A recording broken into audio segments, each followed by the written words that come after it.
नमस्ते भाइयों, क्या हाल चाल है आप सबके। और आप सबको गुड मॉर्निंग। आज अपन बात करेंगे आरपीएससी एपीओ के लिए आपको कैसे पढ़ना चाहिए। देखो, पढ़ने के अपने अपने तरीके होते हैं। बेस्ट तरीका क्या रहता है वो मैं आपसे डिस्कस करूंगा। और प्री की बात करूंगा क्योंकि प्री की डेट आउट है, इसमें मेंस की डेट भी आउट है और प्री जनवरी में होने जा रहा है। और कुछ बच्चे चाहते हैं कि फॉर्म रीओपन हो, तो मैं तो उनको यही कहूँगा कि आरपीएससी को अप्रोच करें, एप्लीकेशन लिखें। अगर आरपीएससी नहीं सुनवाई कर रही, ना कुछ एक्शन ले रही, तो आप ऑनरेबल हाई कोर्ट को भी अप्रोच कर सकते हो, क्योंकि इसके ये जो वैकेंसी बहुत पहले आई हुई है, इसका एग्ज़ाम बहुत टाइम बाद हो रहा है, अगले साल होगा जनवरी में। और इस बीच काफ़ी बच्चे पास आउट हुए हैं और ये वैकेंसी वैसे भी 7 से 8 साल बाद आई है। आप अगर ऑनरेबल हाई कोर्ट जाते हो तो ये पॉइंट रखना, इतने दिनों बाद ये वैकेंसी आई है, अब पता नहीं कब आएगी, तो हमें मौका मिलना चाहिए। आप ऐसी बात रखोगे, आपके वकील को बताना है, और वकील जो अच्छा करोगे तो वो सारी चीज़ें पॉइंट रख देंगे। तो मैं तो यही कहूँगा कि बिल्कुल अप्रोच करें ऑनरेबल हाई कोर्ट को, जो बच्चे फॉर्म फिल नहीं कर पाए। और इसमें अपीयरिंग का ऑप्शन आ रहा था जब फॉर्म फिल कर रहे थे, वैसे इसमें क्वालिफिकेशन लॉ की डिग्री लिखी रहती है, तो जिन्होंने अपीयरिंग से भरा है फॉर्म, उसको भी डरने की कोई ज़रूरत नहीं है। वो अगर जानबूझ के कोई आपने गलती नहीं करी है, मतलब फॉर एग्जांपल आपका नाम स्पेलिंग गलत भर गई है या फादर नेम गलत भर दिया आपने, डॉक्यूमेंट में कुछ और है, तो एफिडेविट लग जाता है एक, और करेक्शन विंडो भी ओपन होगी, आप उस पर सही कर सकते हो। 500 रुपये फीस लगेगी, ये सारी चीज़ें हैं।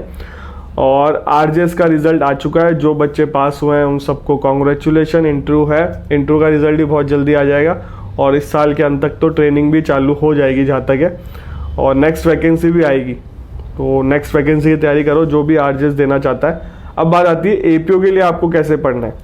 देखो, एपीओ के लिए आपको बेयर एक्ट से बाहर पेपर नहीं जाएगा।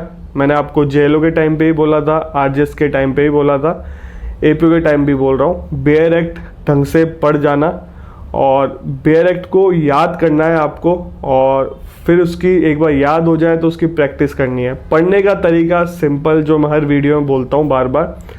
इसमें देखो, कॉन्स्टिट्यूशन नहीं आ रहा, सीपीसी नहीं आ रही, सबसे बड़ी प्लस पॉइंट ये है कि 2 मेजर एक्ट इसमें नहीं आ रहे। इसमें सीआरपीसी आ रहा है, आईपीसी आएगा, बाकी एक्साइज एक्ट, आर्म्स एक्ट, ये थोड़े हैं, इनको पढ़ना है आपको।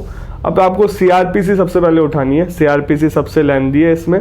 सीआरपीसी के कल से ही आप चालू कर देना 20 सेक्शन पढ़ना, ठीक है। एक माइनर एक्ट ले लेना, 20 सेक्शन आपने कल पढ़े, उसके अगले दिन आपको 20 सेक्शन पढ़ना है जो आपने फर्स्ट डे पढ़े थे, फिर अगले 20 सेक्शन पढ़ना है, तो टोटल 40 सेक्शन हो जाएंगे। ऐसे डेली रिवाइज करते जाना है। जो देखो, रिवीजन जरूरी है, चाहे आप नया मत पढ़ना, पर आपने जो पहले का पढ़ा है उसको रिवाइज करते रहो टाइम टू टाइम। ऐसे माइनर एक्ट को रिवाइज करते रहो, आपको याद हो जाएगी सारी चीज़ें, और बेयर एक्ट से बाहर पेपर नहीं आएगा, ठीक है। केसेस आ सकते हैं, जो जजमेंट होता है, तो लेटेस्ट जजमेंट आप मंथली बुक लगवा लो, मंथली बुक आती है, खरीद सकते हो आप। सुप्रीम कोर्ट के लेटेस्ट जजमेंट आता है। न्यूज़पेपर पढ़ना चाहिए आपको, और बहुत सारे ऐसे ऑनलाइन प्लेटफॉर्म है, वहाँ पे आपको जाके देखना चाहिए। न्यूज़ पढ़ोगे तो आपको वैसे ही याद आ जाएगा, और जब पढ़ते रहते हो ना तो एग्जाम पे वो क्लिक कर जाती है सारी चीज़ें। और ऑब्जेक्टिव पेपर होने वाला है। हिंदी इंग्लिश पे फोकस करना, हिंदी इंग्लिश की कोचिंग कर लेना, मैं ये कहूँगा हिंदी इंग्लिश की कोचिंग कर लेना। कोचिंग करने में आप सक्षम हो तो बिल्कुल कोचिंग कर लेना, अगर नहीं पता तो मुझसे कांटेक्ट कर लेना, मैं आपको कोचिंग बता दूंगा। कमेंट कर देना या इंस्टाग्राम पे मैसेज कर देना, साइड में इंस्टाग्राम आईडी आ रही है, तो मैं आपको कोचिंग बता दूंगा। और जो पढ़ सकता है खुद पढ़ ले। देखो, ऐसा नहीं है कि कोचिंग से ही पास होते हैं, बिना कोचिंग के भी पास होते हैं, और कोचिंग वाले हेल्प कर देते हैं, और उनको सारी लेटेस्ट चीज़ें पता होती हैं, और एग्ज़ाम पैटर्न पता होता है, और काफ़ी बच्चे वो देखे होते हो तो उनको पता होता है कि हर बच्चे को कैसे ट्रीट करना है, तो कोचिंग की भी काफ़ी हेल्प मिलती है। तो कोचिंग पे ही फोकस करो, और एक बार हिंदी इंग्लिश हो जाए तो उसकी प्रैक्टिस करो। टेस्ट सीरीज ज्वाइन करना, और मेंस की तैयारी साथ में करना, मेंस के नोट साथ में बनाते चलना। और देखो, इसमें सिलेबस थोड़ा डिफरेंस है। प्री में सिलेबस दे रखा है चैप्टर वाइज, मेंस में थोड़े एक्स्ट्रा चैप्टर दे रखा है। लॉ वही है, तो आपको मैं यही कहूँगा कि ट्राई करो कि पूरे ही लॉ पढ़ो, ऐसा नहीं कि आप चैप्टर वाइज पढ़ते जाओ, फिर मेंस में आपको दिक्कत आएगी। बाकी आपकी इच्छा, आप जैसा पढ़ना चाहो। तो मैं तो यही कहूँगा पूरा बेयर एक्ट पढ़ के जाना, और ढंग से पढ़ना बेयर एक्ट को। और देखो, इसमें मैंने वैसे हालांकि सिलेबस डिस्कस कर रखा है, तो मैं इस वीडियो में सिलेबस डिस्कस नहीं करूँगा। बेसिकली रिवीजन ढंग से करना और टेस्ट सीरीज ज्वाइन कर लेना। जैसे ही आपके बीएड कंप्लीट हो जाए टेस्ट सीरीज ज्वाइन करना, टेस्ट देना, ठीक है। और टेस्ट ऐसे दो ऑफलाइन आपको ज़्यादा सूटेबल, मतलब ऑफलाइन वाला ज्वाइन करो। और ऑनलाइन भी करना चाहते हो तो ऑनलाइन कर लो, बट ऑनलाइन वो फीलिंग नहीं आती क्योंकि घर पे आप टेस्ट दे रहे होते हो। तो ऑफलाइन मिले तो ऑफलाइन करना, अपने घर के आसपास देख लेना। ये तो मुझे बता देना, मैं आपको बता दूंगा, ऑफलाइन ऑनलाइन टेस्ट सीरीज दोनों बता दूंगा। और देखो आरजेस है ना, आरजेस भी अगले साल आ जाएगा। तो जो बच्चे नहीं हो पाए पास वो डीमोटिवेट ना हो। देखो सारी चीज़ें लाइफ में चलती रहती हैं। अब आप लोगों के मैसेज देख के मुझे डर लगने लग जाता है कि आप लोग ऐसे ऐसे मैसेज करते हो, मतलब काफ़ी डीमोटिवेट हो। तो मोटिवेट हो और आगे बढ़ो और हिम्मत करो, वापस अगर दे सकते हो तो दो, नहीं तो किसी और चीज़ के लिए ट्राई करो। और मैं हमेशा कहता हूँ एक जॉब पकड़ लो, एक बार इनकम सोर्स आपके पास आ जाएगा ना, फिर दिक्कत नहीं है, फिर घबराहट भी नहीं होती। फॉर एग्जांपल आपके पास कोई भी जॉब होगी ना, फिर आप किसी जॉब के मतलब वैकेंसी को दोगे, एग्जाम दोगे तो बिना डरे दोगे, सिलेक्शन हो जाएगा तो ठीक है, नहीं होगा तो भी ठीक है। तो मैं इसलिए कहता हूँ कि एक जॉब कैसे भी पकड़ लो। अगर चैनल पे पहली बार आए हो तो चैनल को सब्सक्राइब कर जाओ। इस चैनल पे लॉ से रिलेटेड वीडियो आता है। लॉ की वैकेंसी कहीं पे भी आए, सिविल जज की वैकेंसी कहीं पे भी आए, मैं आपको टाइमली अपडेट देता हूँ। एपीओ की क्या सैलरी स्लिप है, एपीओ की क्या जॉब प्रोफाइल है, मैंने बता रखा है इस पे वीडियो। राजस्थान एपीओ की बात करी है मैंने उस वीडियो में।